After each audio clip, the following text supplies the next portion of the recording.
Well, hello again. This is Don Polston on The Life That Wins. Happy to join you today. I want to talk to you about something that I think is universal, and it's what I call paralyzed motion. Paralyzed or frozen in action. Always going to do something, but never do it. That's paralyzed, and that is being frozen in action.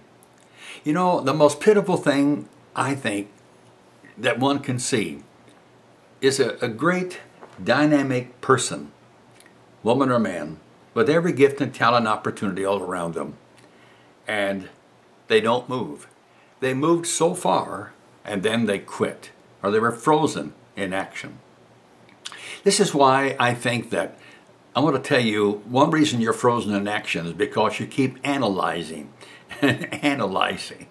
It's what I term analyzed till you're paralyzed. You think about that. Just analyze the economy, analyze the church, analyze the world, analyze the politics, analyze in your family. I mean, you know, when you sit down with someone like this, it's a constant hour of just analyzing, wonder what could happen, wonder how wrong this is. Maybe I could fail or this would not come to pass. You know what Ecclesiastes says? I love it. In that Ecclesiastes book of Ecclesiastes, it says, "He that observeth the wind will not sow his seed, and he that regardeth the clouds shall not reap." It's the same thing as it said in Proverbs, that there's a lion in the street. I don't dare go out there. You know, if everything in your life has to be perfect before you move, you will never move. I don't know anyone yet who's ever built a house, built a business, crossed the ocean, or went to the moon, or built a great church, that everything was just right to do it. I don't think there's ever a time when it's just right. Everything you do, you have to do it against the odds and against yourself or your history. You know, it was in Deuteronomy, I think chapter 2, where the word went out and said, "You've compassed this mountain long enough." You've compassed this mountain. You know what the Hebrew word there is? Sobab. That's right. You've just sobab long enough.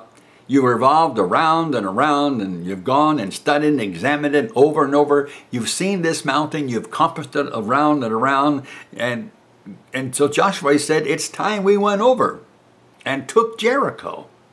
Joshua 6. What a story that is. The people were required to go out around Jericho every day, once a day, say nothing. That's a big task. Say nothing. Blow no trumpets. Don't have a parade. Don't show your hand yet.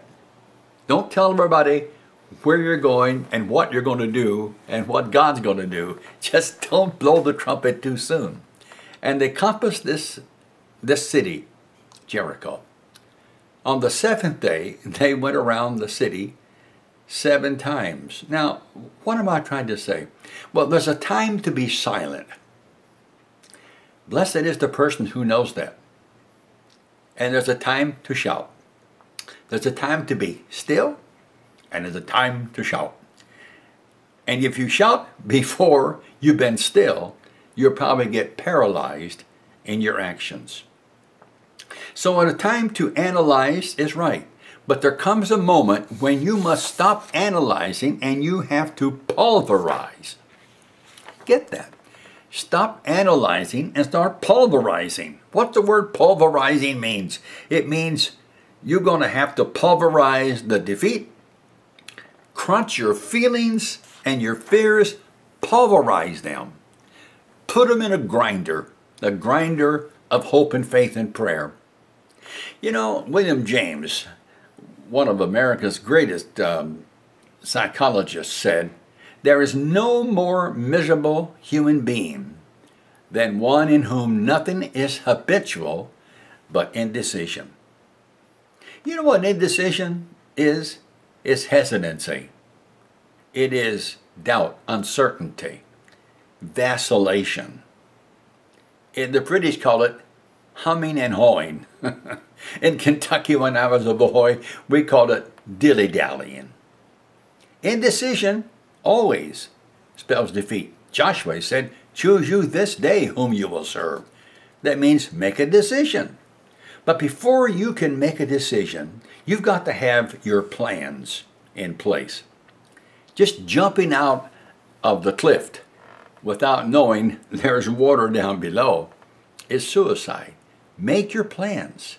Your plans should be made in such a way that you can interpret them and anyone around you can understand them.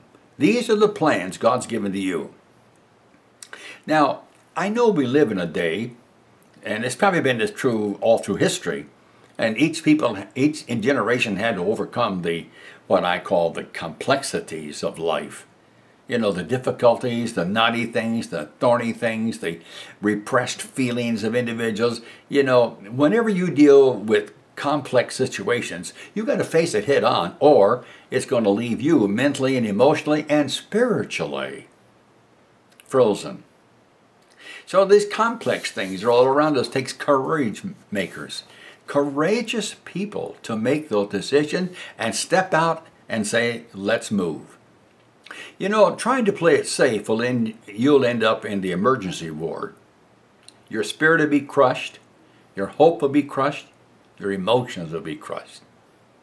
So, and you develop in your leadership, in your home, in your business, in politics, in the banks, and around the world.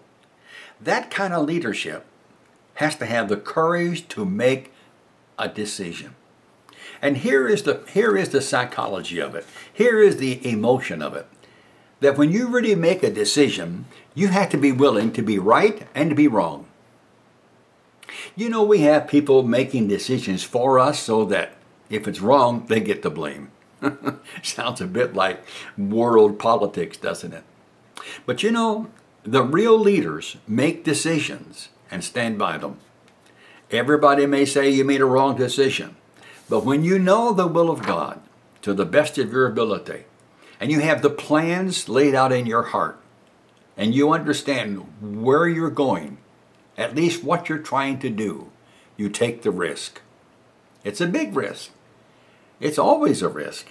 And so, most people say, let's think it over, let's wait till better times, let's raise a little more money, but is it the right time to do this, or is it the wrong time? You've got to answer these three questions. Why should it be done? Why should it be done now? And why should it be done in this manner? And why should I do it?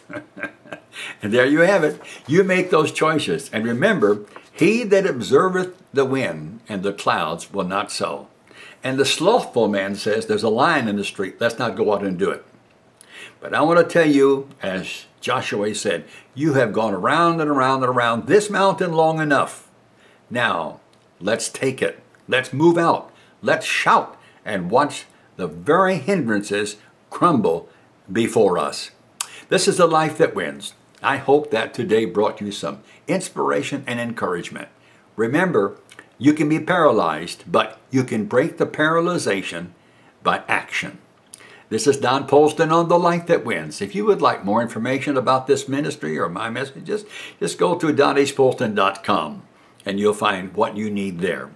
Thank you again for allowing me to come your way and be part of your day. And we'll see you soon. Bye-bye.